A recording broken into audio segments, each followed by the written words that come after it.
the Ray Simon Studio, this is Utica College News.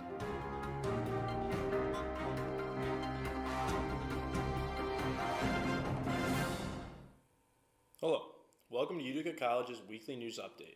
My name is Robert Stevens. Each Monday, we will bring you news from around the country as well as some news right here on campus. The number of COVID-19 cases in the U.S. continue to increase. An infectious disease expert has predicted that the next few months will be the darkest of the pandemic. According to CNN, the U.S. has an average of more than 55,000 new cases a day. Between now and the holiday season, the U.S. is expected to see numbers much larger than 75,000 cases a day. At this time, there are 27 states that already show an increase in COVID-19 cases.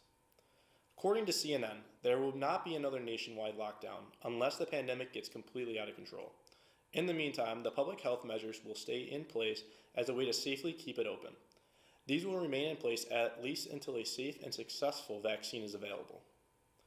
Utica College has been taking extreme measures in order to reduce COVID-19 exposures and positive cases.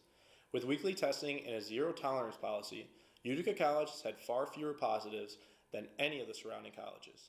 While the zero-tolerance policy and testing are helping to limit any unnecessary illness, individuals are still testing positive.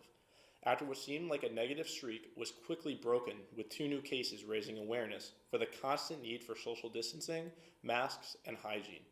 Utica College urges all students to continue practicing these guidelines in order to ensure a safe learning space for all community members. Tips for students to help maintain a clean space at all times are to wear a mask, social distance, wash your hands using the sanitizing spray and towels provided, and using hand sanitizer. Apple has recently announced the release of the new iPhone 12. This iPhone will have the same design as the iPhone 4. iPhone 12 will have speed improvements based on 5G network. For more information on the iPhone 12, visit apple.com to see the iPhone's features and prices if you would like to purchase one. On October 17th, Governor Andrew Cuomo announced that movie theaters in New York, with the exception of those in New York City, can start to reopen and allow 25% of their regular capacity in at a time. This means that no more than 50 people are allowed in front of each screen during a showing. The date that movie theaters are permitted to start reopening is Friday, October 23rd. Halloween has a reputation of having serious safety concerns. However, this year there is something else that people need to worry about. That is the COVID-19 pandemic. According to CNN, door-to-door trick-or-treating, parties, and wearing regular Halloween masks have been discouraged by the CDC. Regular Halloween masks are not an effective way to prevent the spread of the virus. This year, it is recommended that you wear a disposable or reusable cloth mask under a regular Halloween mask, or you can purchase a Halloween-themed face mask. This will help keep you and everyone around you safe for this Halloween. Literature Society will be hosting a virtual book club event on Thursday, October 22nd.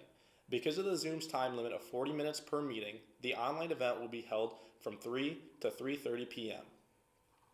This event is open to all UC students to come and talk about their favorite books and to make new friends.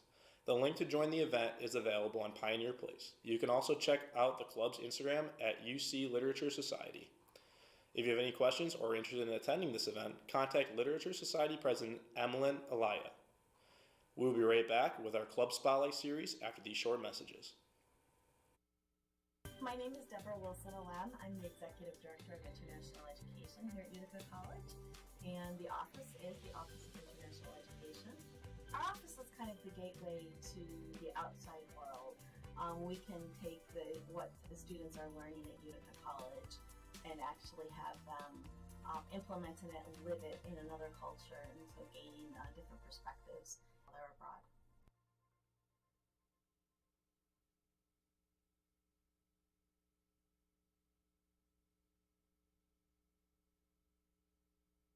Esports Club. This is a new club that has recently started this semester and also works for online students. Let's welcome our special guest, Esports Club Secretary Hayden Locum. Welcome to the show. So, how are you doing this evening? Great. Yeah, great to be here. I know it's pretty awesome to have you on. To tell us a little bit about your club. So, why don't you give us a little bit of a description about what your club's about? The Esports Club was really started with just a group of people who wanted to make competitive teams for these esports that are becoming a new thing, and it's progressively became multiple teams with the opportunity not just to be competitive, but also meet people who are interested in video games as well.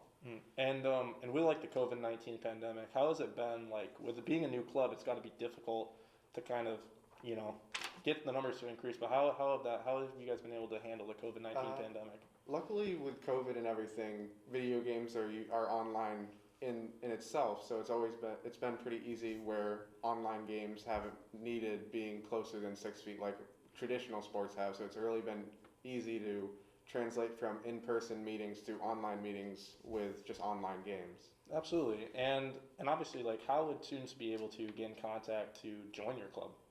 On Pioneer Place, we have a link to our own Discord as well as just information to meet or contact any of our officers as well. Okay, awesome. And is there anything else you feel like people should know about your club? It's really not. It has a focus on being for competitive video games, but it's not always about being competitive. It's always about having fun and meeting new people. So I would like to say that people who are interested in video games shouldn't be discouraged by the competitive aspect with it being called an esports club, but come to be interested in video games rather than the competition. Absolutely. Well, thank you very much, Hayden, for joining us today, and we're proud to have you guys part of our club spotlight of the week. So Thank you for having me. absolutely. That's all the time we have for today. Thank you for watching, and we'll see you next week.